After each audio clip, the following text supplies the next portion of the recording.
I you did. Yeah. You said. Here. Well, I think she's taking. Good. All right.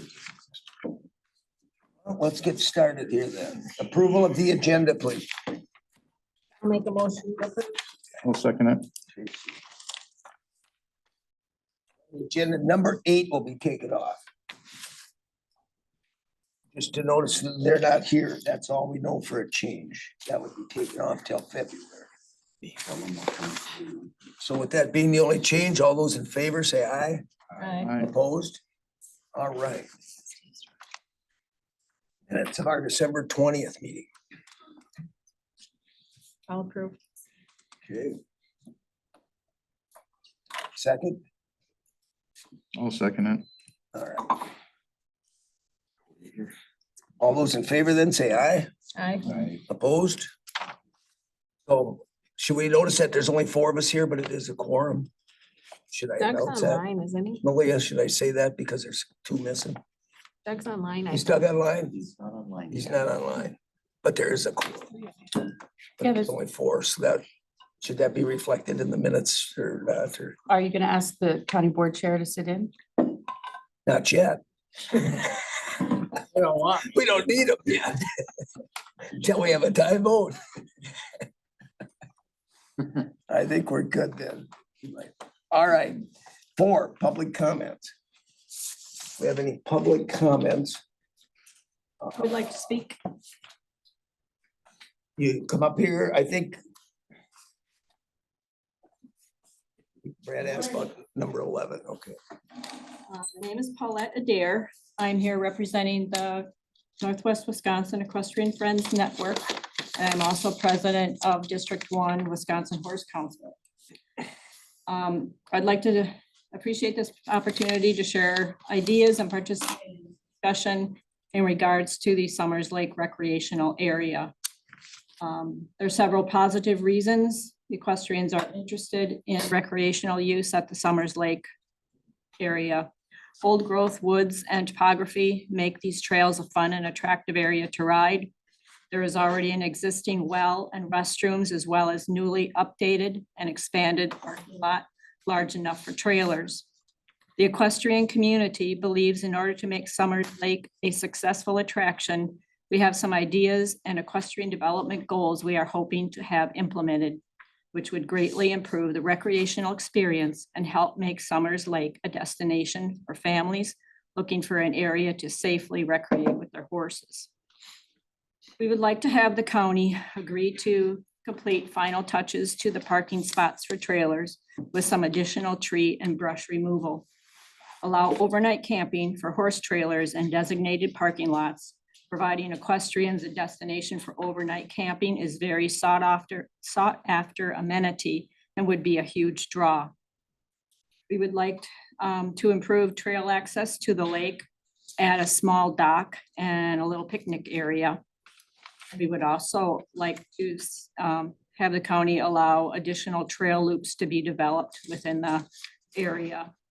Most importantly is to have the county implement a written policy agreeing to preserve the beautiful old growth woodlands, only removing dangerous and dead trees. This agreement would remain in place as long as Summers Lake remains a designated recreational area. Logging in this area would thoroughly destroy it for trail riding and make it completely undesirable for any recreational use. All previous investments made to this area by the county would be wasted. The potential income generated by logging this relatively small area is of little value to residents and tourists of Polk County in comparison to the treasured opportunity to preserve Summers Lake recreational area and its beautiful woodlands. If the county agrees to implement our requests, number 1 being the written policy to preserve the forest, our equestrian groups will work to help secure funding in the form of grants and provide volunteers for projects such as improving trail signage, developing additional trail loops, and possibly developing a trail obstacle course for an added unique attraction of interest to help make Summers Lake recreational area destination. We are willing to assist with trail development and maintenance during periods of frozen ground. We could offer equipment and volunteers and could offer assist with these projects. Thank you for your time, and we look forward to an opportunity to work with you on this project. Thank you. Thank you. All right, anyone else?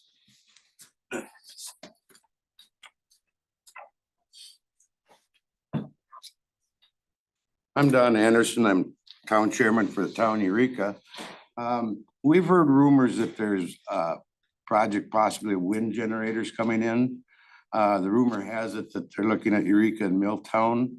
I've been unable to find anything out as to whether this is true or not.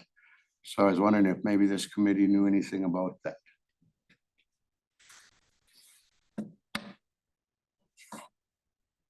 Okay, thank you.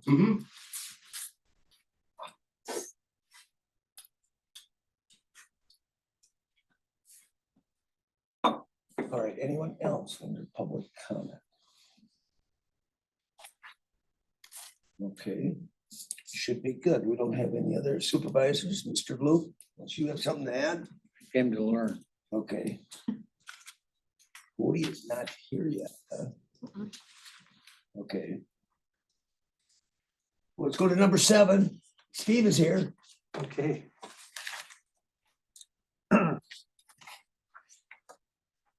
Well, thank you, Steve Roshane, Polk Burnett Electric Cooperative. As you know, I've been here multiple times under the 3-minute public comment timeframe, trying to have discussions on the renewable energy ordinance and public comments. You can't really have discussions. So Chairman O'Connell was nice enough to give an agenda topic so we could actually have a discussion if you had any questions, or if I can reiterate some of my concerns with the present renewable energy ordinance. I gave, I don't know if Sarah, did you pass along the notes I gave? I or- did, Steve. The memo has been passed out to the. Yes. committee. So Did get that, yeah. this was kind of given to Jason, then I updated it recently when we talked about this agenda item. I tried to bring Sarah up to speed a little bit on my concerns. And, you know, one of the biggest concerns I had with the current ordinance is it's categorizing everything really from 0 megawatts, anything commercial from 0 megawatts up to 99 megawatts, all get the same regulation through your ordinance. I think there's a difference, and if you can see, I don't know if you gave them the print of the footprint of the, Of Georgetown. yeah, Georgetown versus Apple River Solar. I'm not picking on Apple River Solar, but there's just a big difference in footprints between Apple River Solar, which is, I think, close to 1,000 acres of land versus Georgetown. Right. Just so you know, I did not give them that Okay. printout, Steve, so they don't have. I that. think I we had wasn't it sure if last that was time, proprietary. showing us that. Yeah, so I mean, it's We a did see that. it's a big differential when you're talking about the scale of land use involved. Georgetown is, 14 acres. And actually, before I get too deep into it, originally, I wanted just to be clear that we are looking at another array in Polk County. We originally were planning on it being in Burnett County, but the site didn't work out. So we are looking for a site in Polk County. So originally, when we talked about getting this agenda item, we had no sites in Polk County, and I was just gonna really comment on trying to make the ordinance better. So just want to be transparent that we are looking for another site in Polk County, similar to what we did out at Georgetown. So the big thing is just really, there's no differentiation between regulations and 30 megawatts, which you consider small in your ordinance today, probably would support all of Polk Burnett's load in Polk County. So I don't consider 30 megawatts really small.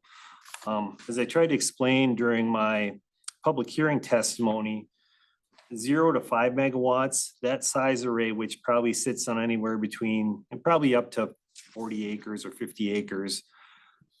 An array of that size would feed right into your substation that either Polk Burnett, Excel, or Northwestern has on the system today. Once you go above 5 megawatts, you have to feed that into the transmission lines, the really high voltage transmission lines. So, I was advocating for a 0 to 5 megawatt change to the ordinance, and I believe at that time it was discussed that would require an entirely new public hearing. I think the committee at that point wanted to get something in place So I'm still advocating for a smaller scale, 0 to 5 megawatts. And then some differentiation and regulations to realize that there is less impact between the smaller arrays, less land use impact once you get into those 0 to 5 megawatt arrays. So that's one of my big points that you heard from me during a lot of the public comment sessions. Another one, just the ordinance, how it's organized, it's got regulations tied to wind only. You know, some of the regulations apply to wind and solar, some of the regulations apply to wind. I mean, it's just kind of confusing as you try to read through the provisions that you have wind only mixed with solar. So I've just seen some other ordinances that have it organized differently. I actually I've seen other ordinances organized even differently by size. Some are organized solar only and then wind only, and then some are organized 0 to 5 megawatts have one set of regulations, and 5 to 100 have a different set of regulations. So the other thing I'll point out, I know there's been a lot of concern about fires, emergency response. And originally in our first public hearing testimony of that, the reason I was given that was a concern was because battery energy storage could be paired with these solar arrays. And that was the reason you needed emergency responder training. And I would agree with that. So then the problem is this ordinance really doesn't regulate anything with battery storage. All it's got is a definition of battery storage, and that's the only time that definition is in there. So if the concern about having emergency responder training is due to battery storage, either address the battery storage or I guess lighten up on those regulations. Obviously, regulations add costs, so I guess I just don't want this ordinance just to over-regulate small scale solar that we're just connecting into the substation.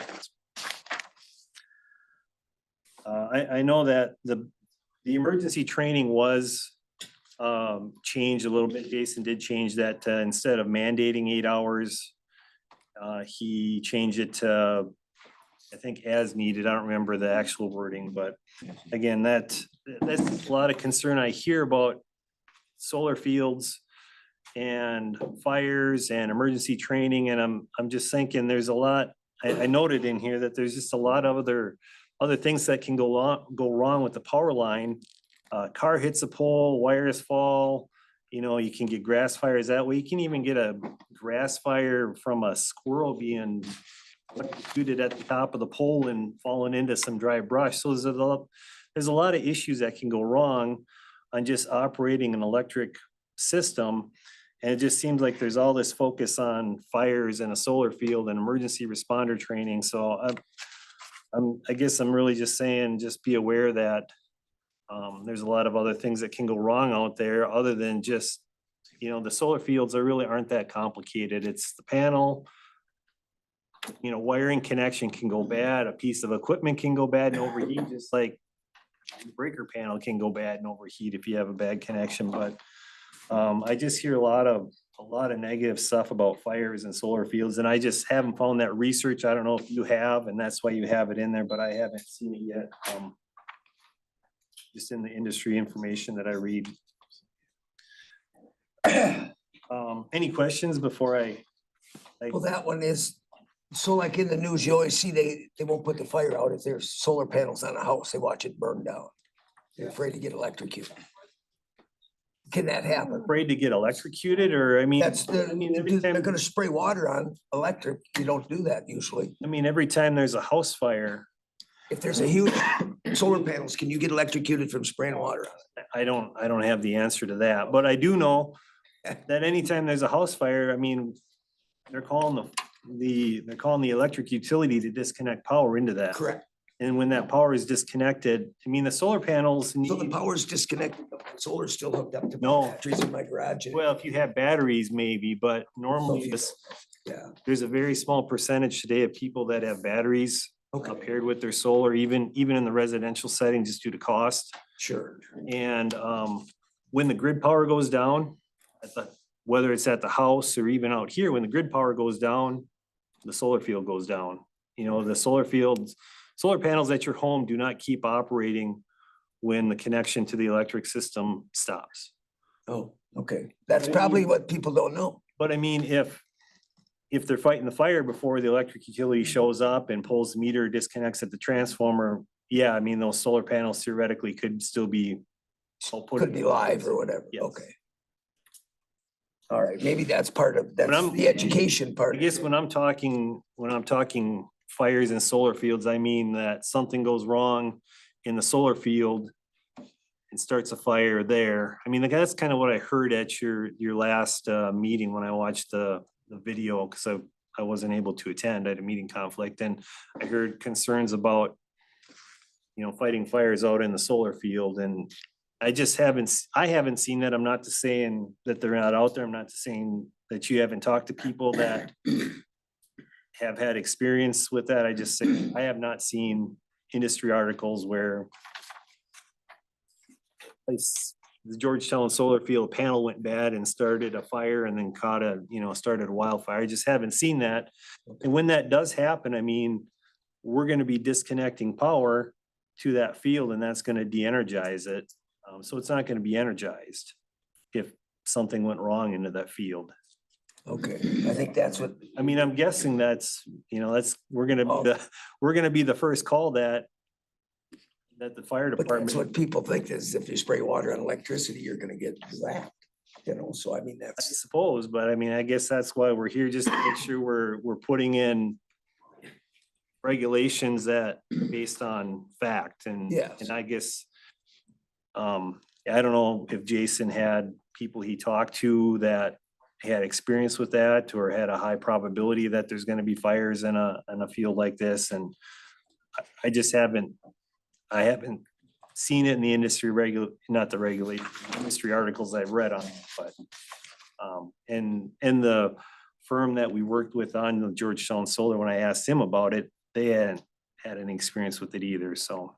okay, But it's a common issue. I saw a hearing up in Burnett County at Northwestern put one in up at Webb Lake, and that was the focus of the hearing too. So I mean, that information is out there. So I just want to make sure this regulation is based on facts. That's all.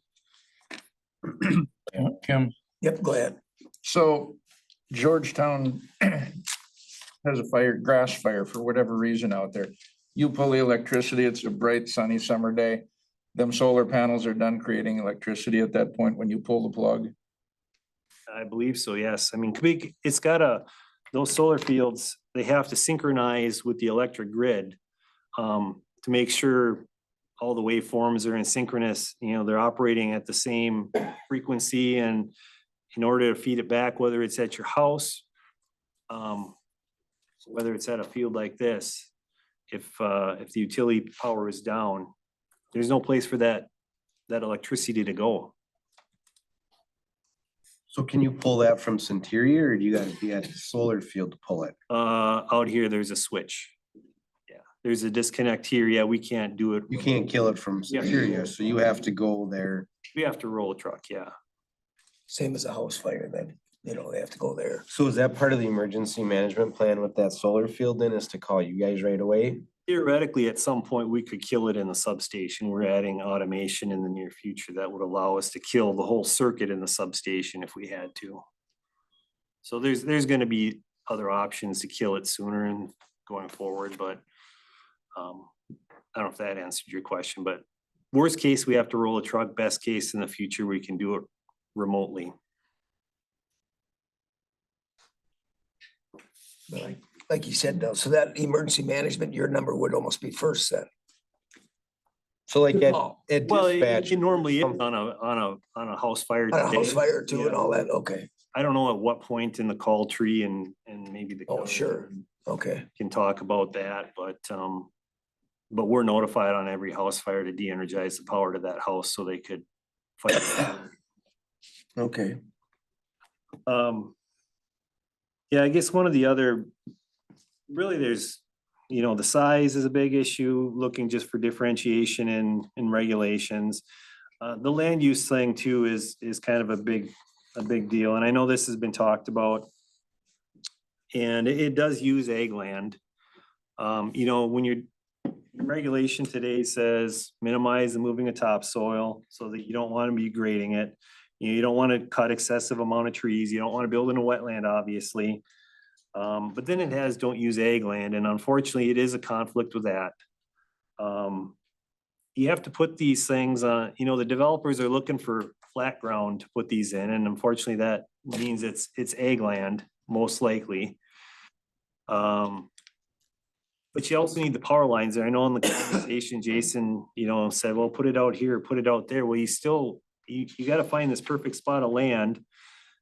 It's gotta be flat and it's gotta be somewhat near a substation or a power line. So you just can't put it in the middle of nowhere where there's a piece of, I don't know, unused land that nobody has use for and that doesn't have trees on, because it still needs power lines and a substation to feed the energy back into. So, I know the ag land isn't completely, don't ever use ag land, but it is listed, I think it says minimize the use of ag land in there, so. I mean, I think, I'm just trying to save Polk County some problems, because if you go through the conditional use permit process and you deny it because of ag land use, the Public Service Commission today, I don't know if this goes to the Public Service Commission, if it gets denied, or if it goes to the court system, but I know the Public Service Commission is trying to encourage renewable energy systems. And I go, I'm not involved in land use decisions, but I mean, it just seems like the intent of this ordinance and what's given in the statutes is public health and safety. And ag land, a lot of this stuff, it can fit into public health and safety and welfare, but ag land, it just almost seems like you're starting to regulate land use. And I asked that question before, and the justification was you could justify it on food security, but I don't know, it's just a comment. And then probably my last thing is, and it's my biggest concern with this, is we're doing a lot of reporting, semi-annual reports to the county. And if there's an emergency out there, notify the administrator and notify the emergency management coordinator and stuff like that. And it just seems like, what are you gonna do with that information? And I say this because, you know, it's got that comment in there that, well, we can seek an independent consultant to analyze this information, because you're not solar experts. Sarah isn't a solar expert. So what are you gonna do with the semi-annual reports? Well, if you're gonna outsource it to an independent consultant to review the operating characteristics of the solar field and the O&M, whether proper O&M is done to the solar field, I mean, that's just gonna add this cost burden. Maybe it's not gonna be a cost burden to a 1,000-acre array, because that's gonna be split out over a larger, you know, 100 megawatts of usage. But it's a little different story when you're talking about these smaller arrays. So I just don't want to, you know, be paying a bunch of consultant bills, because it is billed back to the developer then, you know, and that's gonna be built into our rate, because again, we don't own these, we just buy the energy that's produced by them.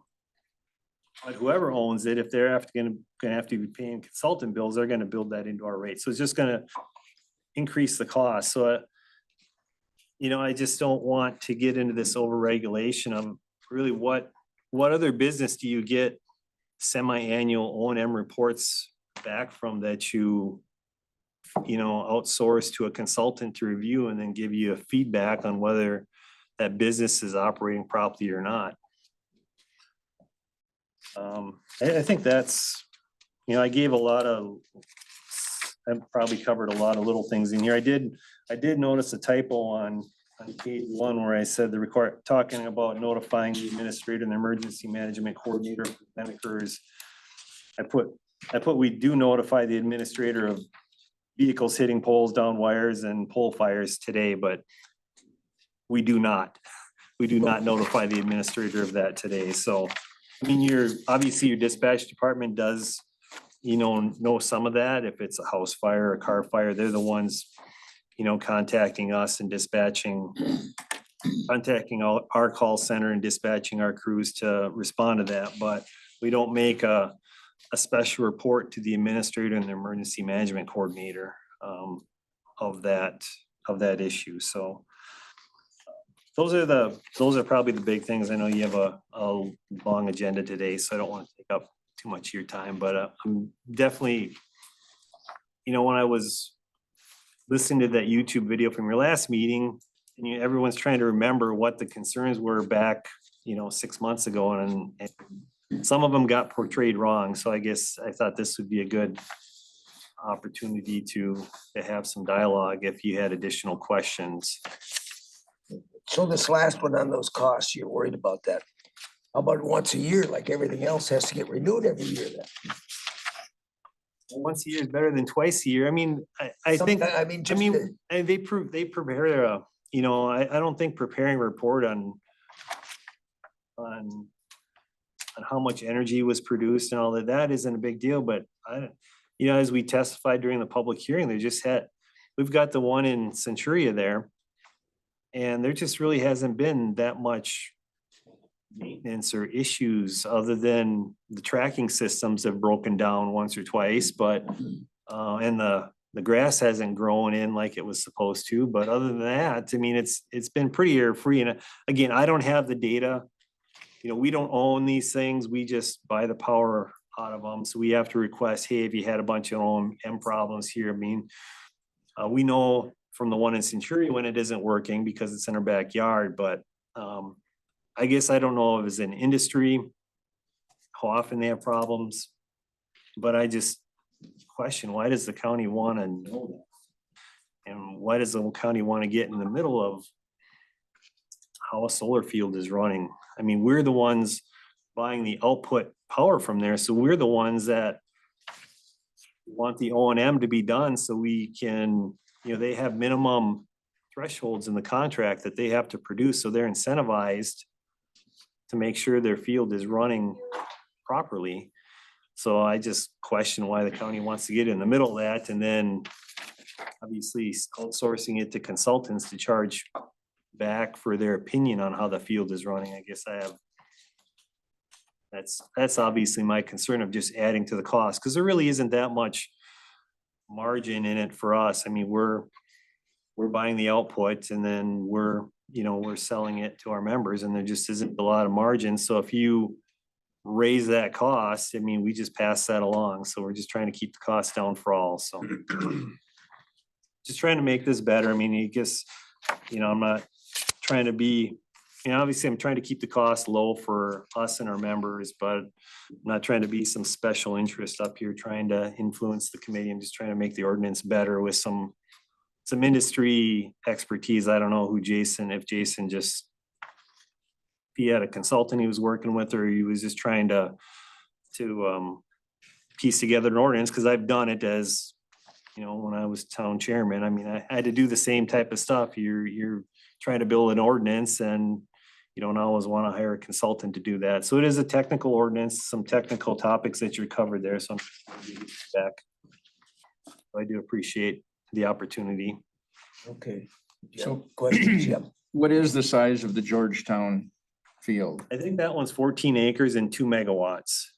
And the next one that we're looking at, we talked to the developer, and the developer is trying to optimize their design. So their design is optimized for 2.5 megawatt increments. So if we do another one, it is going to be slightly bigger in electrical output. I don't know if it's going to be a bigger footprint or not, because they keep making these panels more efficient. So maybe they'll get 2.5 megawatts of electrical output on the same footprint of a 2 megawatt array that was designed, 3-4 years ago. So it'll be a little bigger footprint, Brad, potentially. So, and I hate to agree with an electric company kind of, but I agree. I'm not sure where the county wants it. A date and a time of maintenance performed, the nature of the maintenance and the reasons for the maintenance. That's if it's an electric company or a business on Main Street, that's their business. And if we're gonna do this to a solar field, are we gonna do it to a business in downtown Amory or St. Croix or Osceola? And, you know, are we gonna go to Polaris and say, we as the county need to know every time you do something? And so from that standpoint, I mean, I don't know what we want it for. And at the end of the day, if the county wants it, fine, but then the county should foot the bill for whoever it is that we're paying to look at it. And not necessarily the business, because if we want it, we should be willing to pay to have an expert look at it, is my opinion. Okay. And certainly twice a year is, even if we want it, twice a year is way too often. All right, anyone else? All right, okay, thanks, Steve. Well, thank you for the opportunity and yeah, I won't be pestering your public comments for a while. Until it comes up again, yeah.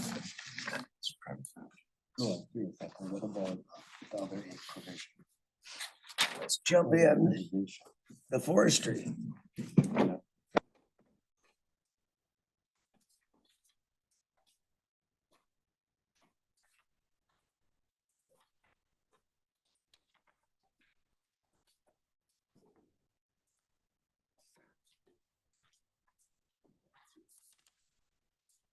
Paper today. Must have had a wildlife. Some of the stuff I didn't get in the packet, I had pneumonia last week, so it's gone Wednesday. When I got stuff in, so. Some of this stuff.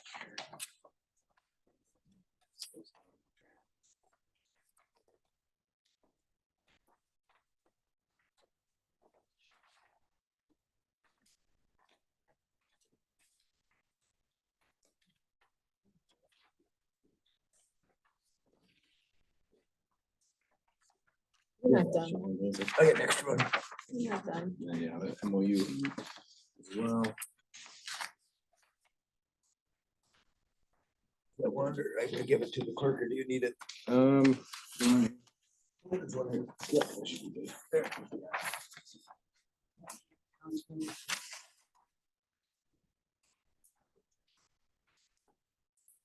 Good morning. Obviously, we got a few things on the agenda today. Start with the severance payment to the towns, just to recheck what that means. These are all county forest lands that lie within those towns. We have a 30% severance payment to those towns from our annual stumpage. I think you guys recall the state statute requires 10% to towns, and Polk County elects to pay 30%. So the total stumpage for the whole year was $139,087.35. So this is 30% is the $41,726.19. And then that's distributed based on the amount of acres and percent those towns lie in. And that's how that 30% is distributed back to the towns. The checks have not been written yet. We just got our final numbers, obviously, from this last year, with it now being December 3rd. So payments are state statutes, gotta go out by January 31st. So I'll be working with finance to get the checks written. So I just got this together quick, just because, especially with the baby coming, I might not be here for the first meeting in February. So so yeah, I don't know if you guys have any questions or not. Just kind of a informative discussion there, so. Clam Falls, that covered the dam down, all them clams. We're waiting for that check. You're waiting for that check, yeah. I don't think, anybody have any questions? All right, thank you. Yep. So we'll go next. I think it's in the packet too here, the resolution to apply for the Knowles Nelson stewardship funding. So this doesn't in terms of the land acquisition, doesn't mean that we're we're finalized purchase price or negotiations to, say they did fall apart. This resolution wouldn't matter. This resolution just helps me get the next step to apply for the grant. This is one of the requirements that I need for the grant application for Knowles Nelson. Just to get the ball rolling, they just need to know that we're pursuing to purchase that property. None of the negotiation part actually goes into the grant application, so that's all dealt separately. We're just essentially just using our appraisal and then just need a resolution to apply for it, so. So we'll need a motion to move this forward then. We So, would, yeah, okay, yeah, to full board. I'll make a motion to move it to the full board. is there a second? No, sir. Second by Tracy, okay. Anybody see anything? If nothing else? It's good. All those in favor then say aye. Aye. Opposed? All right. That will, Then, yeah, so then just an update on the actual acquisition. I don't know if you'd like to go to closed session on that. I think so. Or we can talk about the MOU in open session, or might need to be a little bit of both, so do we need it for both things, do you think?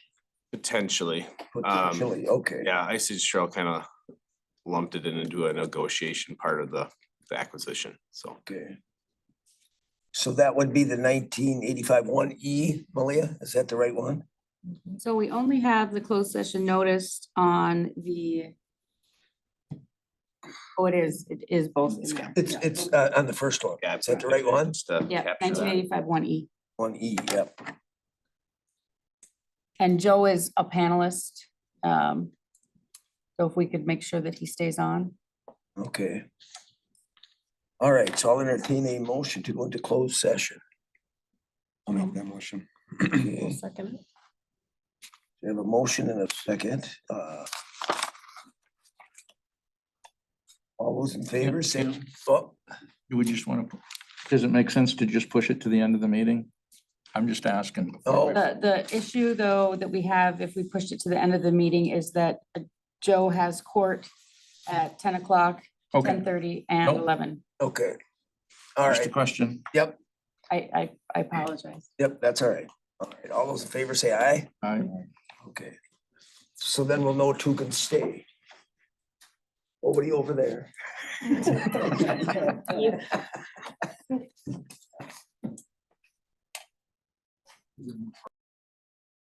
That's fine. Maybe I'll get 'em on. So we came out of closed session, to, nothing to announce there anyway, so the resolution 124 is what we'll need a motion to move to the full board. Is that what we're looking at now? Yeah, You already You did already that did one. it. Already did that. You need a motion. to Just the approve MOU. MOU. Yep. Me and Brad did that. Brad and I write that on here. Okay. Okay. I wrote it down, but I didn't. So we just need, no, we don't need it to move the MOU to the full board. No. That doesn't have to go. We Just can a approve motion it. to approve. Just a motion to approve it. Maybe it would go to Parks then, wouldn't it? After this, the MOU would go into the Parks Committee. Is that I'll make the motion to approve the MOU. just to approve it? Let's approve it and then worry about where it goes. I'll second it. All right. I think we're good with it. Yeah. I Good with think it? so. Okay. Buck stops here. Yeah, leave it there. All right, all those in favor then say aye. I. Opposed? You is approved then. That's it for me. That's it for you. Thank you. Okay. Yep, all right. Stop. Six, Tim? Yes, he's not, no, he isn't here. Yeah. Yeah, so yeah, I told you, isn't here if he got sick or something, who knows? All right, number 10. All right, Is it okay if I talk from this chair instead of going up there, since this will be more of a discussion? What you like. All right, hey, great. As we're entering, as you all know, we're in ordinance revision season, and so we're taking a look at multiple ordinances. I just wanted to give a quick rundown of our process and our due process here. Today, the committee is gonna get get introduction and information regarding potential changes. There'll be a red line version of them. And Tim Anderson, and I have Logan Hackers in here as well to talk about any of the potential changes that are there. What's gonna happen then on the 17th is when we will finalize language and set the public hearing date. And then on February 7th is when you will hold the public hearing for these ordinance amendments that we're gonna discuss. So it doesn't, it expedites the process, but doesn't, gives us some time to make changes. In the next couple of weeks, if you have changes to the red line version, get them to me and staff, and then so we can set that language then on the 17th as we set that public hearing date for February 7th. All right. All right, with that, Tim Anderson's gonna Which one we're gonna start? take it away. What I just handed out to you, Article 1, so that's the comprehensive land. use. Claire, if you could pull that up too.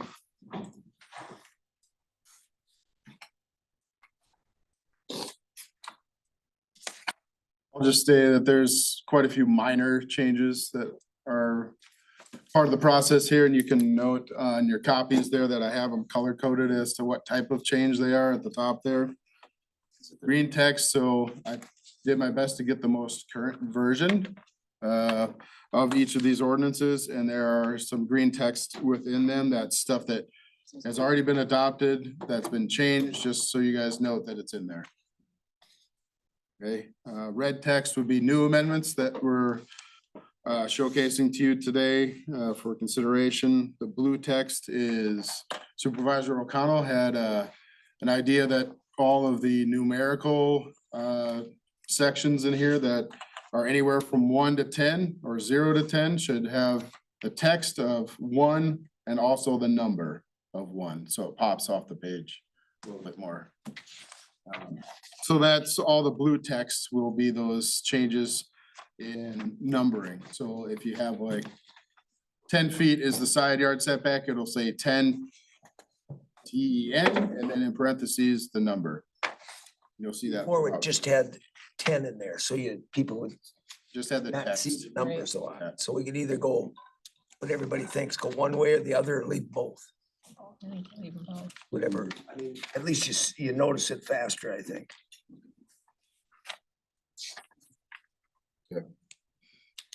All right. So with that, I'll dive into it here. Page 5 there. It'll be highlighted in yellow. I'm gonna stand up here because it's fun. Yep. So under F there, we're talking about in the existing language, it says it references a different county. When we're talking about having obtained a land use permit or for the activity covered by a different county. We don't regulate anything that another county regulates. So that is meant to be department, not county. So we're making that change there. Any questions or concerns on that? My goal today is just to introduce this stuff. If you guys have questions for us as staff as to what this means, we can discuss that, but wanted to give you guys a couple weeks to have these full ordinances with the amendments in them to look at between now and the next meeting, and then have a more robust conversation about any changes that need Any to other happen. changes? Okay, at yep. The next meeting. Yeah, let's go through the Yep. first ones and Okay. All right, the next one is on page 7 here. This is referring to retaining walls. So the definition is an accessory structure constructed to hold back earth. And then it gives an example of what they're usually made of. And we've had a caveat that a single roll of materials or landscaping is not considered a retaining wall. However, there have been several instances out there where boulders that are this tall are being used as basically a retaining wall without it being called a retaining wall. I have some examples that staff have provided if we want to look at them, but we were wondering if you guys wanted to consider putting a height limit on that single row of materials. So that you can't have something that's this tall because there's boulders that are 5 feet tall, not considered a retaining wall when it's functioning as a retaining wall. It's a question for you guys as a policy. 18 inches. And I only say that because if you're gonna put a single, I mean, you're not putting this rock there by hand.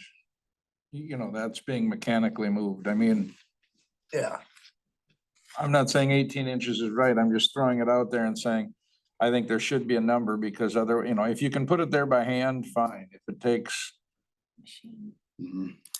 so it's almost like a deck when it needs a railing. If it's over, what, 23 inches, you have to have a railing. Well, can you put a size limit on it though? Because it depends on the size of your wall. But it's not. No, it's not a wall if you only. It's not one a row. retaining It's wall. only one row. If it's only one row, 18 inches, it's not considered. Yeah, if it's just a single row, it's not a retaining That's wall. hard. Right. All right. And you know how it is whenever you set a number, things will go just one side or the other of that, but Yeah. we're just wondering for your consideration. Starting point. To think about that. Okay. Blue is not a good color on these. 'Cause I know. Oh, that was can't- really you Yeah, bad. my apologies. Can't I'll quite change read it. that. See how it looks here? Oh, it's great up there. But Yeah. it did not look great. It doesn't look good here because I was trying to read, did you black it out? Well, You I was could've used looking for all black. the yellow. Yeah, my apologies. Yep. All right. I'll choose a different color next time. Let's see, page 15.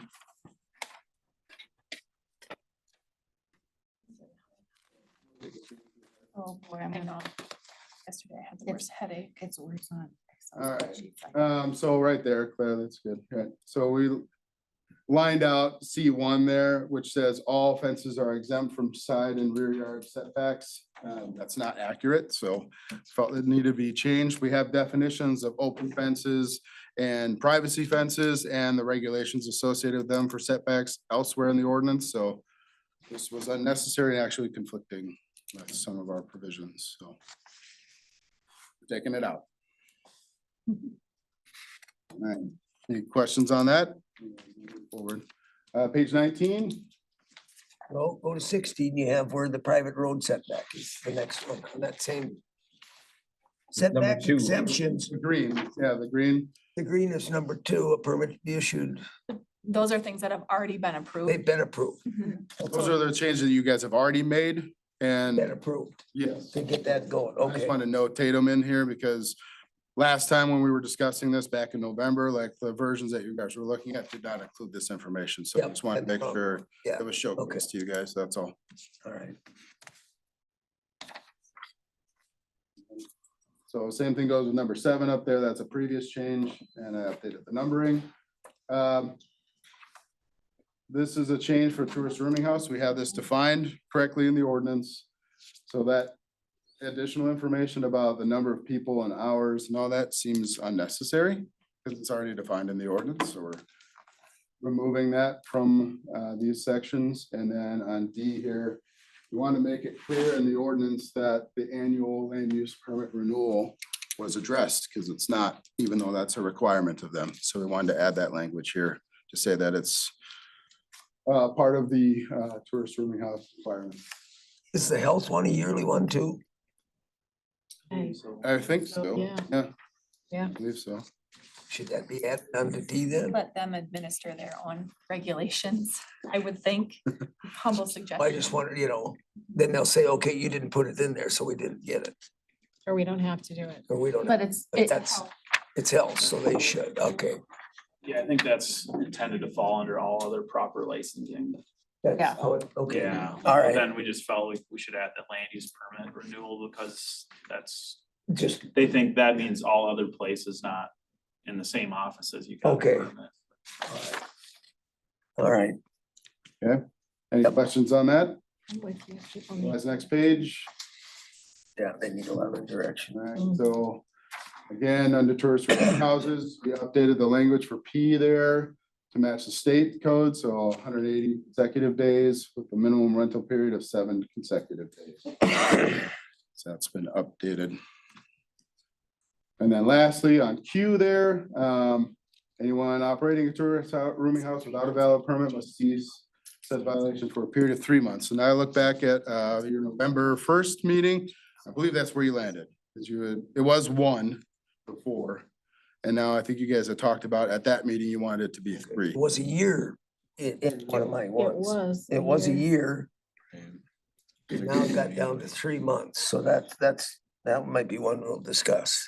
Because 3 months probably doesn't hurt as much as I think there's another section in the ordinance too that talks about the revocation period being a year. a year. Okay. This one, you were talking about 3 months for ceasing operation. Okay. This was somebody who's not licensed, who's currently operating outside of the scope, who wants to get a license, they have to prove that they've ceased operations for 3 months, but the revocation, once you have a license, if you're revoked, is a year. Is a year. Okay, yep, there's 2 different, yep, okay.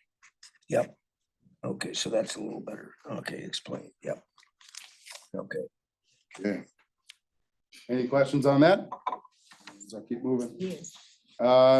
Page 22. I will get to that.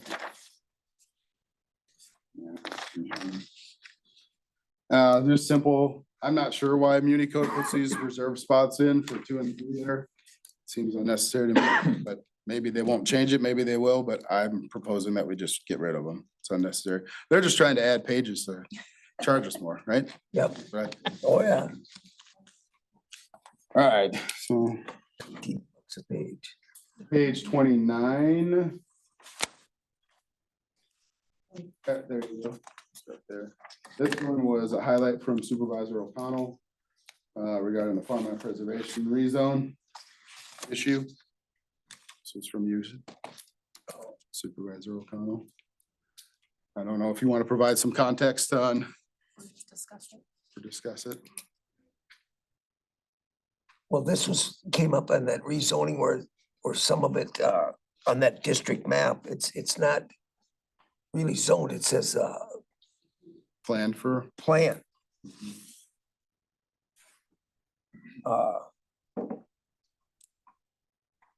So otherwise, I think this does fall, the farmland preservation zoning district. The other ones that we were having trouble with, it was a farmland plan. Sure, yeah, there's, That's the trouble we were having. We assumed that was farmland preservation. okay, yeah, it's guided for that in the. It's farm. guided Yeah. for that. Mhm. But this, I think we have to leave as it is, because that's what we have to do if it's in farmland preservation. In the zoning section. zoning Not district. the plan, right, yeah, Plan. there's a differentiation. So I think that's what we have to kind of, wherever that was in here too, This is specific to the zoning district. District, Farmland not preservation, the plan. not, Yeah. Yep. Okay, that's what we had to separate a little bit. all right, page 33.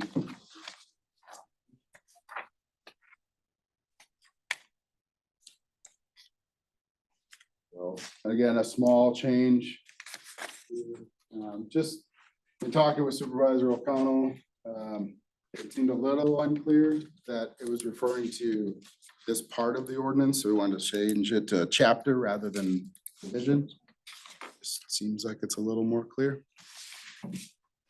Yeah, just decipher that for yourselves if you'd like me to change that at all. All right, page 36.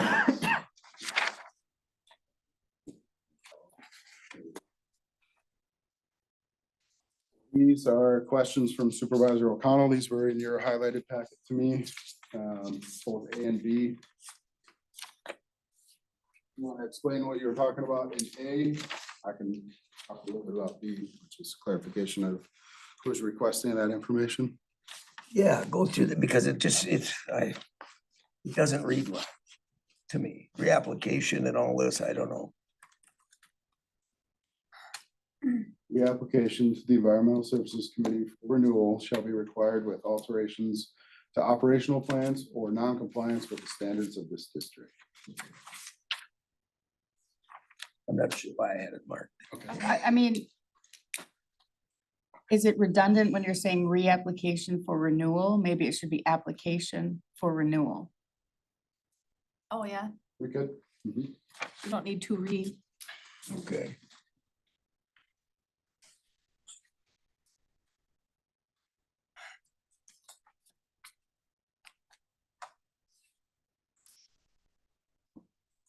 Okay. And then request for additional information or decision being made on a conditional use permit made by the Environmental Services Committee. So upon determination by, with the proposal here is the ESC, that additional information is required on behalf of the Environmental Services Committee. Or the Board of To take out, Supervisors. yeah, Yeah, because we had Board of Supervisors in there for some odd reason. may employ technical experts to review materials by. So do we want to change that to Environmental Services Committee Yeah, referencing? take out Board of Supervisors because it's, a CUP doesn't go there. Mhm. So all references to the Board of Supervisors could get changed to the ESC. Yes. Okay. Point of order. Claire, can you move me off the camera and put it on Tim? I mean, Tim's, never mind. Thank you. Stand here. Oh, they had it over there.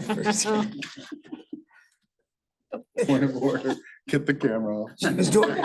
She was doing sign language, so we had to be careful. I remember that in Robert's rules. It's in that yellow book. Yeah. It's in there.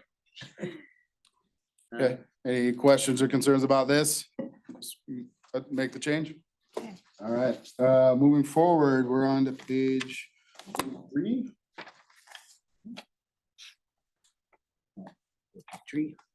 Reserve. We have to set that up. Just another reserve thing. I'm just getting rid of those things. All right, page 44. We're talking about structure versus building here. All the setbacks in the different zoning districts reference accessory structures, so we're just clarifying that the accessory structure setbacks are what apply here, because we don't want to mince terms. So we're just making sure that that's cleaned up. All right, Logan?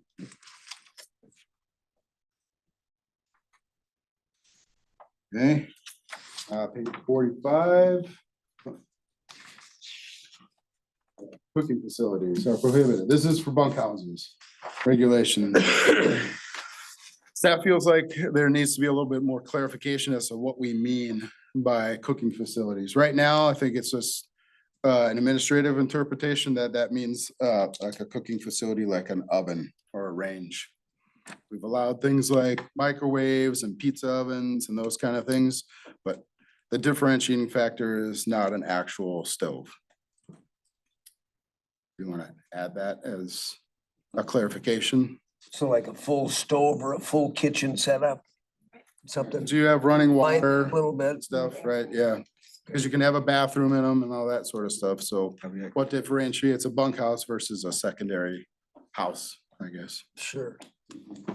Okay. A stove. Along with all the other. Okay.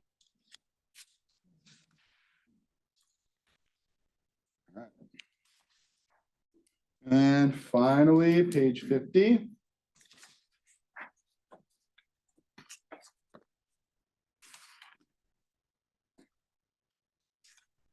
This is a clarification from Chairman O'Connell. He just didn't want it to allude to the fact, right, that you're automatically passing something. Yeah. So you want to just talk about reviewing the application rather than passing.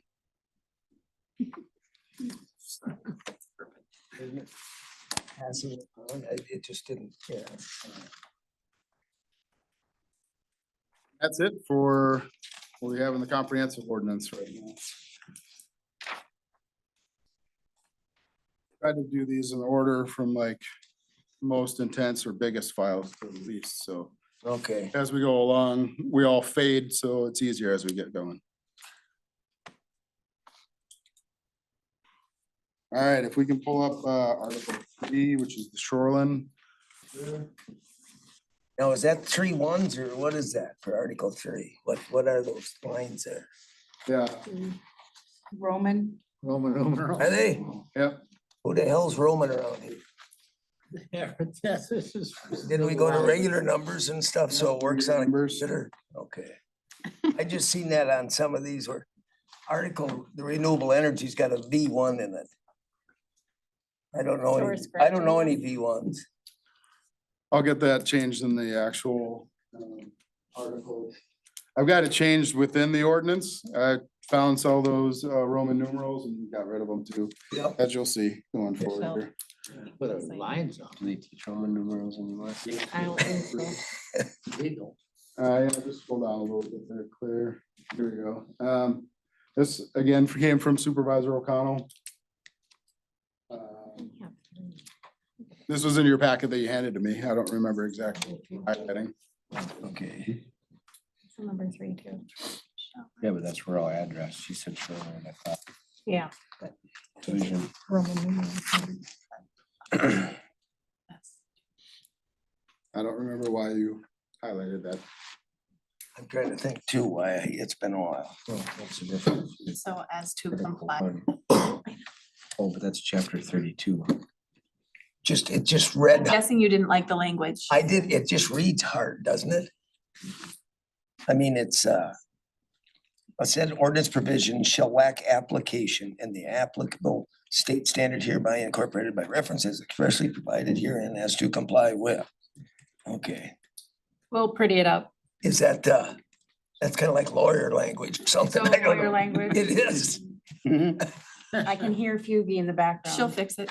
Yes, I could too. That's why I was gonna say. by design, you read it and you go like, what the hell are they saying? Yeah. Yeah. Core council and I will work together on updating that. We're all not lawyers, so you do have to simplify something. Here we go.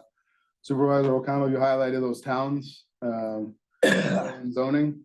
I don't remember exactly why. Did you want to just make sure those? I think they highlight them so people know that. Yeah. I'm looking at some things that aren't highlighted sometimes and people skip over it, so, Okay. I guess, I don't know how many calls zoning gets, but Yeah, make them bold. We could probably make them bold or underline them. yeah. Yeah, bold. That's a good idea. There are only 3. Okay, Yes, Yeah, for those are the sure. only 3 that have their own zoning. but if you read that whole article, it's about the shoreline and stuff that we still do that in those 3. Even We though still have do. Own zoning, we do shoreline. We do shoreline as far as it relates to size, Yeah, setbacks, but not as far as use. no, Right. no, but I mean, I think that's what we had to do, that they still have to come to the county to get that permit. For those other. Because otherwise they go here and they stop and all of a sudden the building's going up. We've had the example, Highway 8, that storage unit went up. But didn't, have all the provisions that it should have. Right. So, because they assume they can do this or that, Mhm. or they come to the county and get a permit, and they needed the township one, and Farmington was another storage unit. That went up and they said, they didn't come to us. They said, well, we went to the county and got a permit, so. Maybe if this is highlighted, it might help. We can do that. Okay. Again, I would deleted number 3 there as a reserve spot for some reason. And Chairman O'Connell, you highlighted chapter 91 again for farmland preservation. So that's what we look up. That might even be for staff to look up that district to make sure if somebody tries to rezone. And Yeah, that'll all get updated too when our farmland preservation plan gets updated. it's updated, okay. The zoning district assignments will come after that, was work with the towns. Sure. Simple.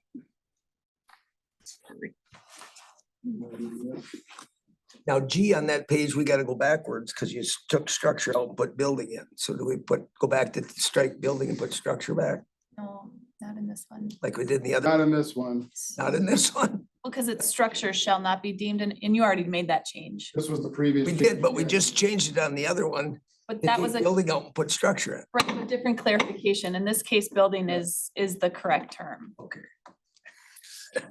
Yeah, that was referencing setbacks, yeah. Well, we like to play that game, keep. I know, You're I watching. know. You change it on one and backwards on the other. You gotta go. Read it carefully. So we're all good with that. Yep. Moving down to page 3 at the top there, clarification point, that it's not referring to the Department of anything internally, but it's referring to the Department of Natural Resources in that section. Just wanted to make that extra clear. That came from your November 1st.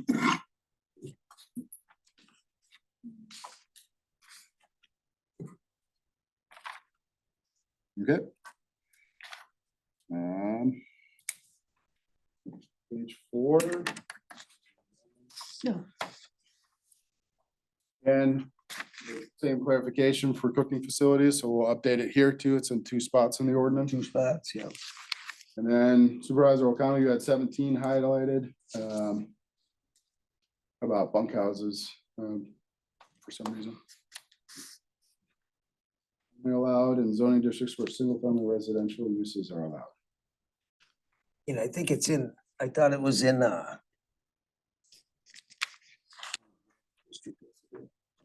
maybe not.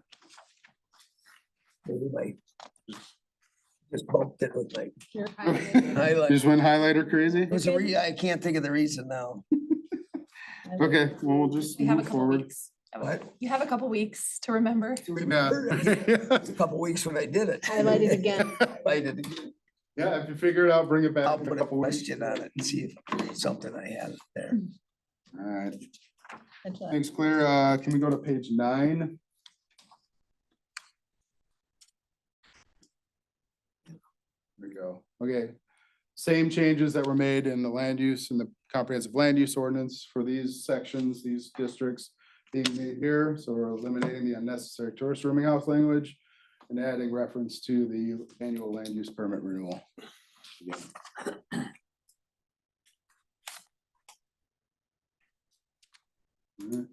Next page.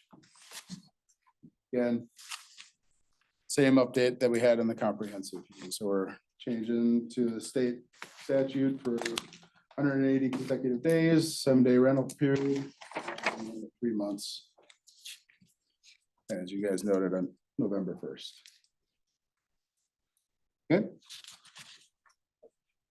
Page 18.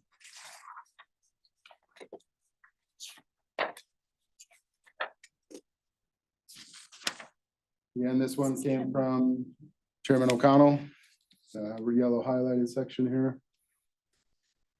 I think that just came because of that day The, that we did that and we did plan in Yep. the district. So I was marking all of them where it popped, gotcha, where it says zoning district, not plan. right, On the G. yep, just to make sure that it's Yep, that it was. talking about the zoning district. that was in the in this- district. yep, mhm.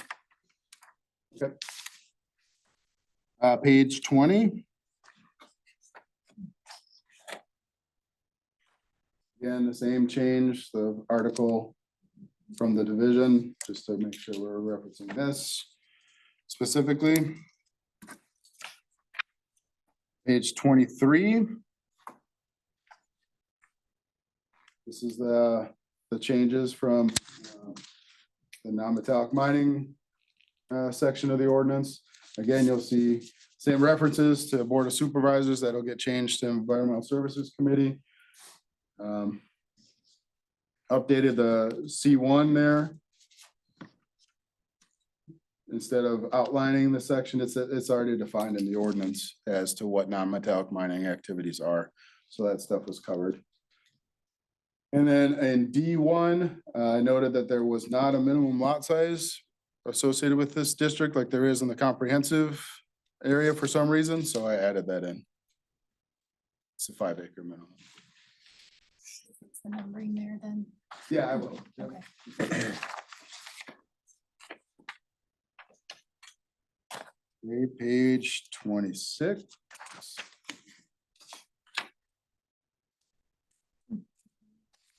We're talking about adjusting this language to say a land use permit instead of a building permit, because we don't issue building permits. It's a simple change. Scrolling down to the next page, page 27. The next one, there we go. This one was highlighted by you again, Chairman O'Connell, regarding easements. County reviewing them? In the county, I think went down and asked, because they do review them, but not all of them get mapped. I mean, we had some easement problems for a while. That is, I think this is part of that realtors thing too, isn't it? Also, is this one too? Okay. Yeah. So I better leave it alone.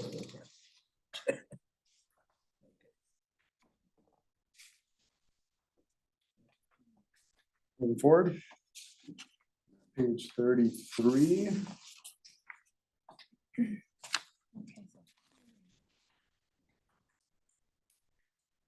There we go. Hard to see. At the bottom, our vegetation replacement options. For vegetation removal penalties. Anything removed within the 35 feet of the ordinary high water mark needs to get replaced within that 35-foot section instead of within 70. We're saying if you take it out of that area, you should go back into that area. All right, Logan. We're saying that we wanted to have them replant them within 35 feet instead of 75, so. Yeah, the protection area, Sure. the setback area. Yep. The whole point is to keep vegetation within the protection. Otherwise, they could clear the whole thing and then put it all. Behind The it, point yep. is to keep it in there. So that's getting changed there. You can scroll down just a little bit. It's also getting changed in C there. Just replacing it within 35 feet instead of 75. Okay.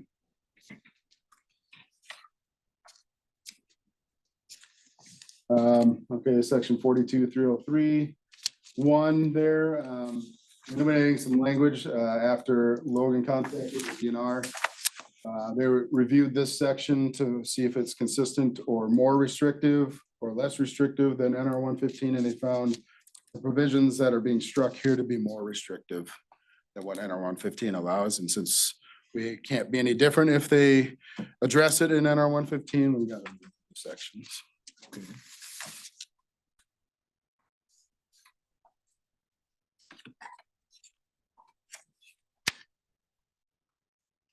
Moving down to page 36. I listened to you, Chairman O'Connell, and I removed some Roman numeral references here and changed them to alphanumeric. So there you So go. we can figure it out. Yeah. Mhm. All right. Page 38. This will be in a few other places. We have parking sections in the comprehensive land use as its own section, and a few other places like mobile home parks and that kind of stuff. You brought, Supervisor O'Connell, you brought this up as to like consistency. We're requiring 1 in certain spots and 2 in other spots, just to give you guys the So opportunity. like a to dwelling, we discuss. have 1 space for a dwelling unit, so a house gets 1. But if we have a camping unit, which is 20 by 40, it has to have 2. No, how does that make sense? To me, it doesn't to me. I mean, you know, why isn't there 2 on most of these? So that's something maybe we'll have to discuss, and I'm just thinking there should be 2 at some of these. Because you go over here, On number 8, there shall be 2 surfaced on yeah, for manufacturing. for a manufactured home, but a regular house, you only need 1. So then we kind of bounce around a little. Yeah, the next page, it has 2 for that. I think there was another spot where camping or whatever is 2. Yeah, page 41, there's a spot that you have to have 2 for a trailer park.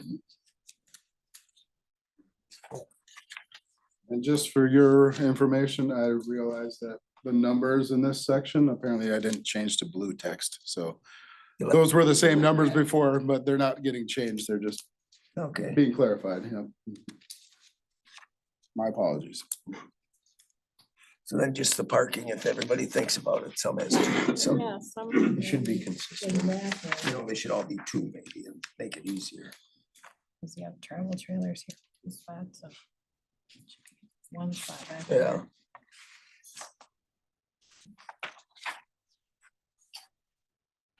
Okay, Scroll down a little bit there. that's where the one says two. Where it says surfaced, what does that mean? Up above it says, parking areas and walkway shall be hard surfaced or gravelled. Where's that? And in number 8, it just says surfaced. Is it surfaced or gravelled for the parking spot or hard surfaced? Suppose if we didn't.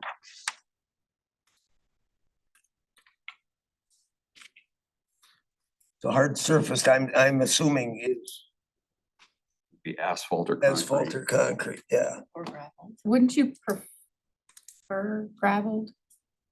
For the runoff, the rating stays the same, Oh.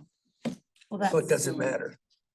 For the impervious stuff, it's gravel and that are rated the same now. they are, okay. Yeah, they are rated, I think. I think you should have either or in both. Hard surfaced or gravelled in both. Okay. For parking. What page is this on? So on number 8 should just have that hard surfaced and gravel with it. The rate is the same. Okay, Okay. That's good. so those would be the same. Page 43. Yeah, because page 41 is the 2. To that. 21. Yeah, this again is just the highlighting of another spot where there's 2 parking spaces noted.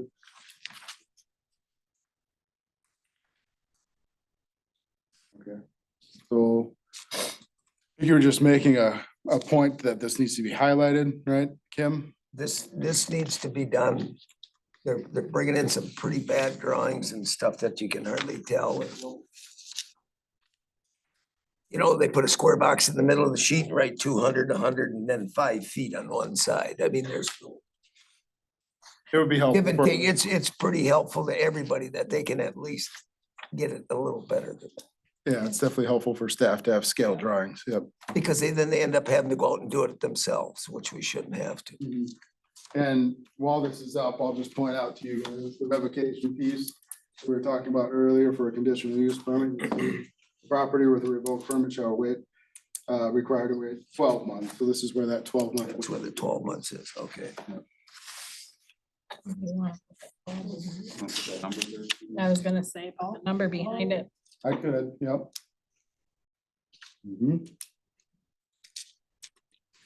They do jump out more. Need You it can see clear them as all mud, over. you know, Yeah.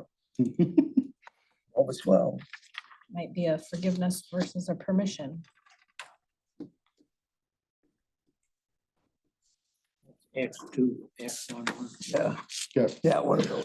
I'm sure you'll never know what Super Right. Bowl you're watching. I never know what Super Bowl, because I'm not Roman. I have to go back to Greco-Roman wrestling or something. Number 2 here is the same revision basically as previously. So instead of passing upon, Oh, we're just reviewing conditional use permits. at least he's honest.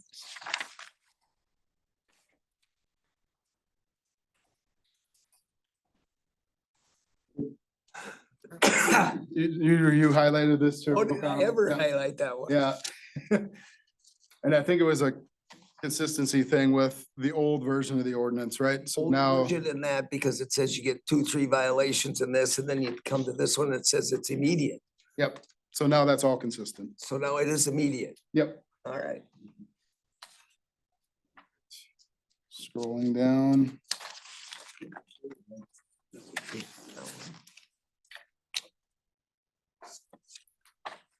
Where's the police and On page 23, policing of where it. it's got the town zoned.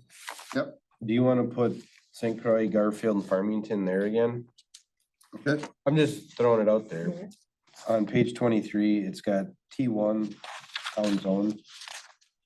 Towns with their own zoning ordinances, highlight it so it pops for Kim. right here. Put the 3 townships in there. Yeah. That probably would be good too, because that's what people are gonna read. So then, in the The towns with their own zoning ordinances, parentheses, Farmington, Garfield, St. Croix Falls. Those three would probably be good, yeah.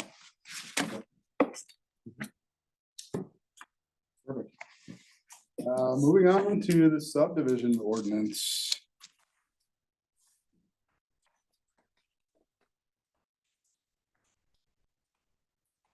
No addresses. So close to us. Yeah, no. Page 2.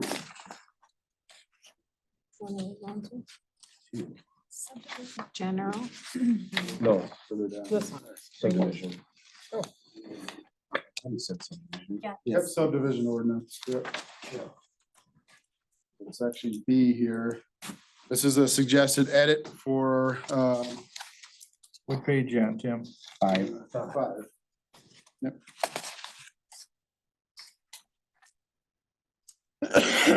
This is a suggested edit from our county surveyor.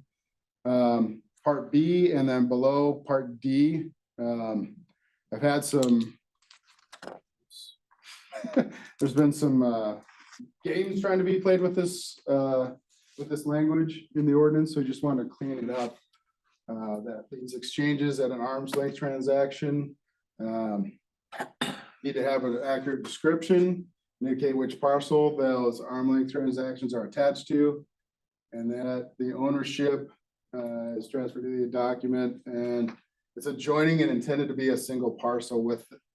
You want this information included in that transaction, in that recorded document, that it's associated with this parcel number. It's not to be conveyed or used that it is an independent parcel. That's been tried several times to be used that way. So it's just trying to clean up that language about the intent of this section of the ordinance.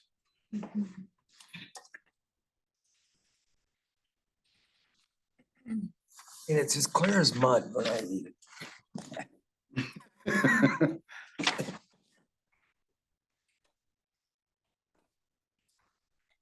Definitely more clear to surveyor I know, yeah, I asked Steve about it, yeah. and title folks, right? Yep. Well, if you look at it and have any questions, feel free to give us a call or talk to us between now and the next meeting. Down to pages 9 and 10.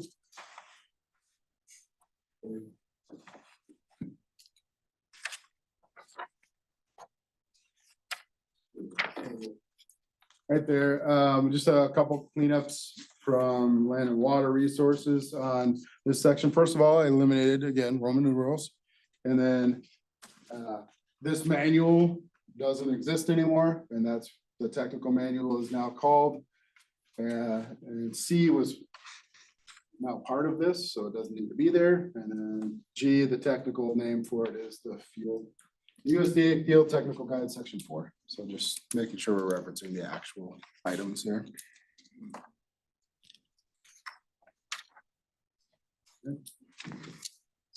Again, cleaning up Roman numerals there. Moving down. County and zoning administrator. This section is about waiving the requirements for land and water resources review.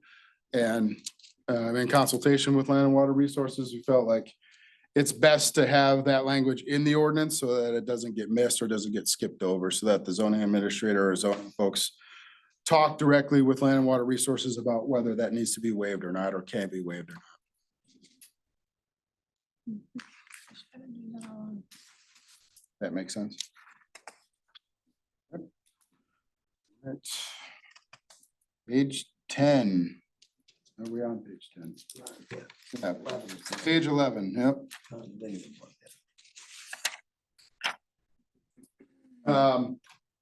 This is just again cleanup as to who can review these.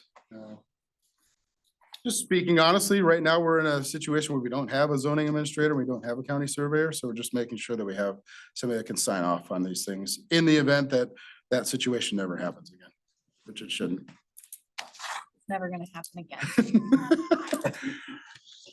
I just wanted to make sure that there is an opportunity for another staff person as designated by the Environmental Services Division Director to assign to do that work. Yep. Okay. And you'll see that in several other spots. This is on page 11C, page 13H, page 13-2A. Those two spots, yeah. You'll see that those references are carried through whenever the authority for either the county surveyor or the zoning administrator is referenced, it's updated with that.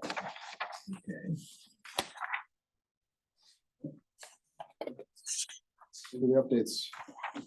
Subdivision. 21 just has that same one. Page 20, so. 21 and 30. And 30 does too.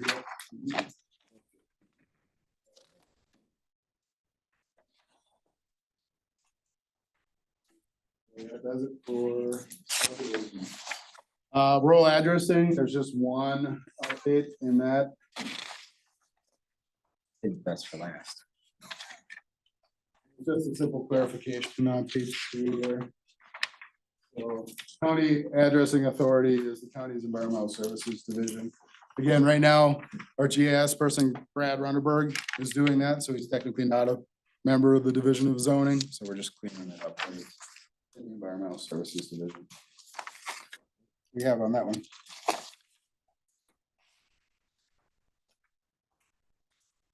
We have a copy of the renewable energy ordinance in the pack or in loaded up, if you want to review that based on Steve's information this morning, or we can save that for next meeting. But you have a copy of it that I handed out today. Yeah, we have it here. Yep. We could prep with this stuff in there, maybe we'll leave that to the next one then. Yeah. This is kind of enough to hit in one meeting. Yep. All The other right, thing that we're gonna clean up is the Board of Adjustment references. Because the Board of Adjustment is referenced in the beginning of Muni Code, I think. Division 2. Other boards. It's listed there and it has certain provisions like the time for filing appeals. And it conflicts with the Board of Adjustment provisions that exist in the comprehensive and the shoreline. So we're gonna clean that up and that'll be a part of this as well. so the BOA ordinance, Because that'll come to us next time too, and that'll be where it's justified that they look at our decisions. It Well, goes from we there. have all of that. Okay. I did go to the Board of Adjustment meeting the last go around and provided them case law as to why the attorney was incorrect in her advice to them as far as their authority, because this committee is a zoning official, excuse me, an administrative official as it relates to those Conditional. appeals of Yeah. CUPs. But regardless, one thing that did come to light is the Board of Adjustment language conflicts in different parts of our Muni Code. In one section, it says appeals have to be taken within, I don't know, a reasonable amount of time or something like that. That's- Another section says 30 days. So we're gonna package it, put it in one part of the ordinance, probably get rid of, I don't know, a lot of pages, so maybe our overall bill will go down at some point in the future. But we're just gonna stick it in one spot and not have it listed in different places, so that it's really just cleanup. Nothing substantive. So we're taking reasonable time and actually putting a number in there. Well, there is a number in one spot, Then we 30 should do days. that because reasonable time to who is what. right? It's 30 days. Yeah, so I think that's one thing that there were some other places too. It said a reasonable time. Yeah. You know, we deal with the judge and a reasonable time is 3 years. Depends on You know, the judge. Depends on which judge. You know, so we gotta put a number on it. Yeah. Okay, That's what I have for you for today. boy, that was fun. Yeah, you're welcome. Thank you. Got through a lot though. I really think we have to thank Tim and Logan because they've had to really handle the lion's share of all of this in the absence of a zoning administrator, and I think they've done a great job. Yeah. Yeah. Thanks, guys. Definitely. Your bonus is on. Yeah. Coming. Yeah, I'll look for it in the mail, Kim. that's recorded. Thank you. Yes, it is. Okay. So that was number 10. Yep. So now 11 was on it. We had some public comment on that. Talked to Mr. Norby a little bit about that this probably would go to parks and trails for an MOU with them. Is that how that would kind of work and not with us or? We have an MOU with the equestrian group for maintenance on trails and stuff. Okay, I think what their idea was with the stuff they're requesting, the amenities and stuff is fine. You know, we can work on updating the amenities and picnic areas and stuff. The question of policy comes to, they want that exclusive rights not to log. Okay, that area, it's 137 acres, it's less than 1% of our county forest. But there is options in our ordinance or in our comprehensive plan for logging. There's two alternatives for logging. One is, you know, logging operations for objective of cutting and marketing timber. The first one though is improvement cutting, which is cutting dead, unsound, suppressed or inferior species of trees to cut for primary objective, promoting forest growth. You know, so we have those two options. So I think they're looking for the committee to set aside that and not log it ever. Because, you know, the aesthetics, if you go in there and log it out traditionally, would not be appealing to ride their horses through there. But if we, in our comprehensive plan, we have this improvement cutting, might suffice for going in there and cleaning up the dead ones that they had mentioned, the safety trees and stuff like that. So that would be more the policy side of setting that aside for so that would be more the forest management the forest management plan, whatever of that area then. how Brent would plan that out to Sure. Selectively just keep it looking, which the forest needs selective cutting to make it naturally look good. Sure, It's just a matter of how aggressive you are with cutting it, you know? yeah. Would we, So would that fall under parks? So I mean, would they, instead of coming to us, it would fall under parks? I think it would fall under parks as a recreation And they area. can upgrade their MOU for that area or something at a meeting there?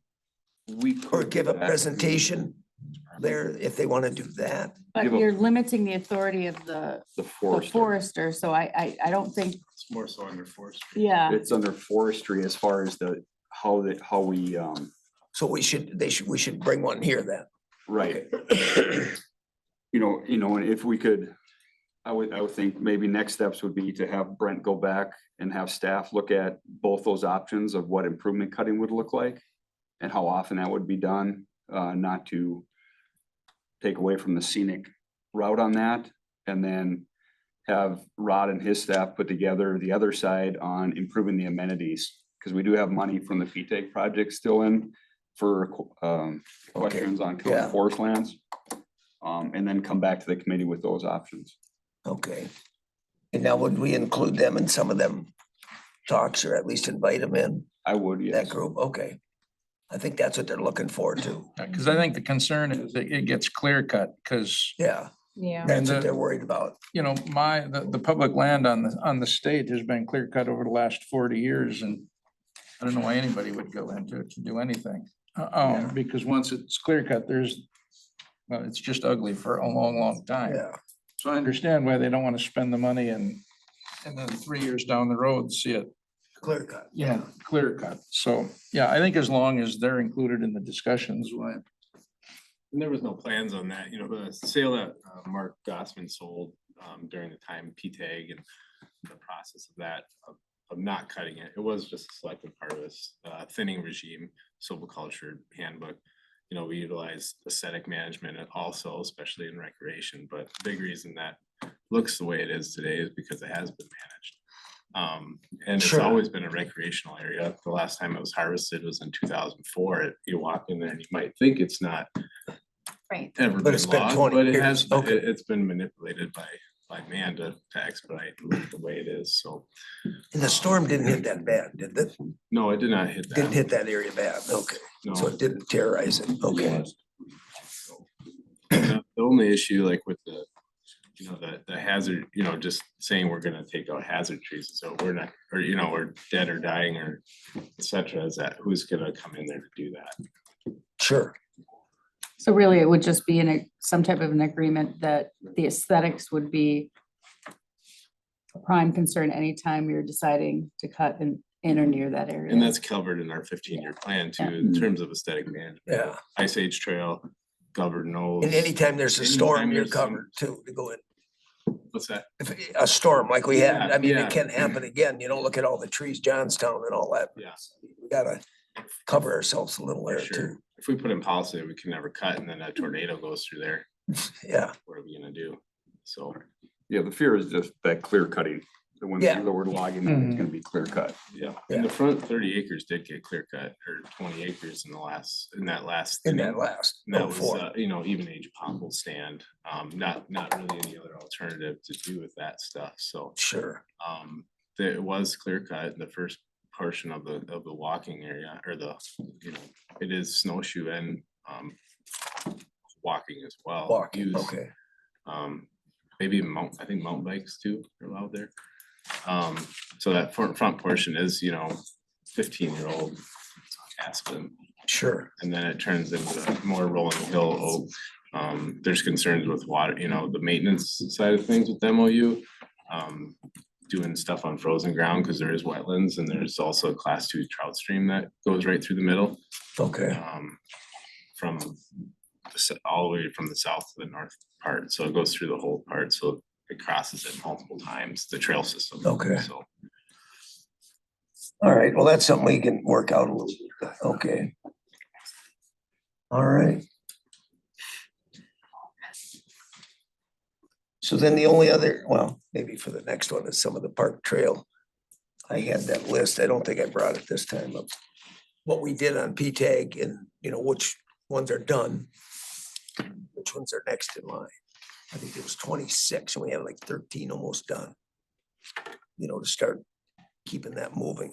At some stage. Yeah, Yeah, we've got a running list, and as we work with finance on still rolling have those that funds list, over. okay. Rod's gonna be working with finance on getting those, they're sectioned off in the budget on what's left and what's them remaining funds. And once that project's closed, then it'll go back in that pot of money for distribution again. Okay, because some of the stuff is gonna come with grants, like the ATV thing and stuff, so we have some more money to turn over into it. Right, we'll have more money to turn over to do other projects. Yeah, And several of them have been completed to the stage we're happy with, and others are still in infant stage, so. And some of them we gotta revisit Yes. oh, to see, okay, if we wanna pursue it or not. oh, okay. All right. Then. An update. You've been here 2 weeks, you gotta. Sarah's up to speed. Yeah, there we go.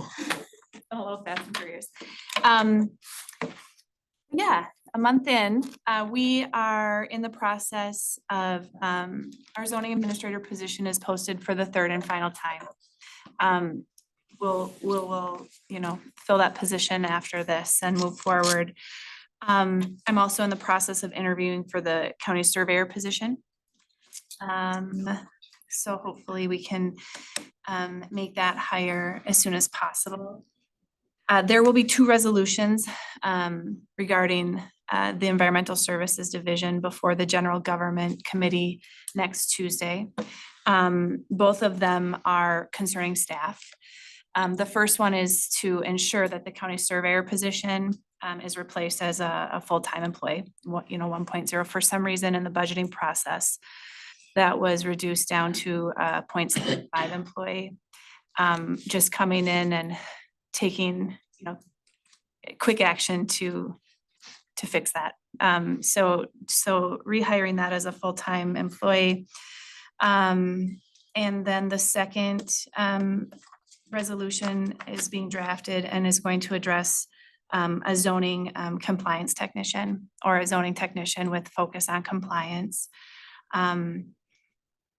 One of the glaring gaps in service is definitely some compliance issues that are not being addressed within the division at this time. At no fault of staff that's there currently. It's just that it's just an additional need.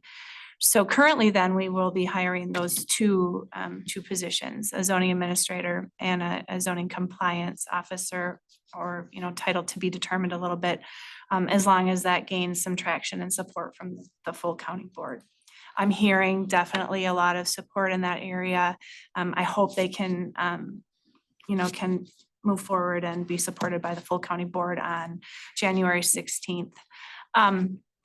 That technician position is not going to be hired before the administrator. The plan is obviously for an administrator to come in and to select their team. It's just that getting everything in process so we can act quickly once the administrator is in place, and just working through some of that process so that we can, like I said, just have everything in place. So I'm not hiring in May and June in busy season. We can try to expedite that sooner, and have those in place before the busy season. Is that that's full-time? So Yeah, it's another full-time? Yep. Okay. And honestly, I think you all know, it likely will be a budget neutral position with fees that come in that are generated from a compliance type technician. It definitely tends to be budget neutral. Not to mention, with septic and land use permits, we are at least $100,000, over revenue this year. Last year's 200,000. 5 months without a zoning administrator. I know none of that money counts, but perhaps it should, or it could. So that's on the staffing side of things. And I tried to give myself 6 months to check it out, but I just can't. I mean, we have to act a little bit quicker than that. And so that's kind of why we're trying to move quickly on some of these items, okay? I am going to be attending the January 25th Town Association meeting. I spoke to Supervisor Olson about that. I'm going to be giving them a rural address update. Sounds like it should be a fun topic. We'll go over where we're at and where things are for that rural addressing project. And also, I know Farmland Preservation stakeholder meeting is going to be on January 30th. I also just am gonna have kind of an open and honest conversation with the towns about what environmental services does, what services we can provide to the towns. Some of those gaps in service and just some of those things. Years ago, I went around to every town and I had meetings with them, and I do anticipate doing that again. Just, it's helpful. I think it's good to go back around to the towns and talk to them about the different services as well. So that's kind of the update for me. Obviously, the office has been extremely busy. We're in ordinance rewrite. We're looking at all the ordinances. We're doing some minor things within the office. Found out that for a good portion of this last recent time, our phone tree has not been working. So when you maybe have heard nobody's answering the phone, literally the outside phone coming in for several of the different extensions was not working. So we're gonna fix that. Might seem small, but it's pretty big. So we need to get that working and functioning correctly, and just doing some office cleanup. In the vault specifically. You didn't, you forgot to tell them, yeah. Remodel the whole place. She came in, just redid her. Just come on in and check it out. It was remodeled, but it. On that farmland preservation, is the farmland preservation update gonna be included in some of this during rewrite season this time? I can answer that, Tim. Okay. Is it no. gonna make it? It's not gonna make it? Well, right now, obviously, we're looking at the farmland preservation plan. And so that planning for that public stakeholder meeting that's coming up on the 30th. So there's, it's not really addressing what else you want to do. Yeah, well, I mean, the plan is supposed to be adopted by the end of the year, so that's our guiding document, so we use that to build the ordinance off of. Okay. Yep, so once that plan is done and we know what we need to do or don't need to do for ordinance updates, then it'll probably be next year's updates. Next year or next fall at least? Yep. Okay, so that'll be in the fall for that one, all right. And as we laid out the process coming here in the 17th, we'll finalize language and then we'll set that public hearing date for February 7th. And then hopefully, as we've discussed, Chairman O'Connell, that we can reduce meetings for this particular group down to, that first, one meeting a month. That's kind of the hope. After we get out of ordinance season and everybody's, See how busy we are, yeah, yeah, okay. something. Anything for me? Any questions or concerns or, What do you have for the next meeting? what do I have for the next Oh, meeting? yeah, I got 13 is up now, so you're right there. Anything for the next agenda? The next agenda for us is going to be the The ordinances again. ordinance language, Okay. right? No public hearings that you know of yet? No public hearings that I know of yet. No rezonings or anything? Uh, Yeah, There might be, not sure, there might be a rezone. might be. as I well, okay. think there was one in February coming. yes, I think it's So it's coming not till We February? said Okay, trying to do it that first February 7th, meeting. Okay. instead. right? We can reach out to Cody and see if he wants to come on the Yeah. 20th since we're having a meeting and see if he yeah, if comes you, down. something happened or whatever, yeah. Okay. Forestry is gonna be good? Yeah, subject to change and maybe. Yeah. All right. Any updates from Malia on litigations? Well, we'll have to, Yeah. no, nothing. I guess, the county outdoor rec plan, the previous one that was done, it's a 5-year plan, 2020 to 2024, I believe, ends 2024. So that's one that we'd have to look at putting on the last month of, so December for approval. So we'll be working between me, maybe Tony and Tim would be working collaboratively on that. To move that one up. update a new county outdoor. Because rec there's plan. been a lot of stuff done, Yeah, and you know, a lot of the upgrades to the parks and doing- stuff, so. Doing grant system, the grants Yeah. and stuff too, that there's applications that require the court. Okay, Having some of that stuff identified in there, I don't know if you recall, but I did update of that plan last year for the Apple River improvement For the facilities. campgrounds, grant, yep. Yeah, so that's one in particular that I know that we need the court for. okay, And it gives a little bit more power too to some of the grant applications to submit that with it, just saying, hey, we have identified this and this is an issue. It gives us a little, maybe an extra Yeah. point here and there on a grant application as well, so. okay, Chairman O'Connell, yes, if I could just have Rod Polk introduce our new parks sure, supervisor. Tony Noah, he is the new Parks and Trails Supervisor. So okay, he comes to us from Greenville, across the state. So happy to have him on board, drowning him with information and stuff. Yesterday was his first day. So the first hurdle was him coming back today. So that worked out well. so walking down the Stour, would you? We've been on the Stour. Okay. It's gonna be fun. We can drown together. Yeah. Okay, we're pretty good, then it's Malia 14, same. Is it the same? No news on the Stour. There. I filed the final reply brief on our motion to dismiss against the Wisconsin Realtors Association. We have a oral ruling from Judge Tone that is scheduled in the near future, so we'll know at least whether that's gonna stay or go for the time being. Near future's like reasonable time. Oh, January. yeah, it's actually scheduled, so 2 weeks, January. Okay. All right, And you're welcome to come good, to the oral ruling since none of you came to hear me argue and my brilliance in court when we had oral argument. There's got you on the. Good. do you have my email, the right one? Send it to me, I will show up if I can. It's non-county. It's non-county, so I'm not in violation of the open rules, all that walking quorum stuff. That's not how that works. Yes, it is. So we're good. 15. We are. Motion to adjourn. Second. Brad and Justin, all those in favor, say aye. Well.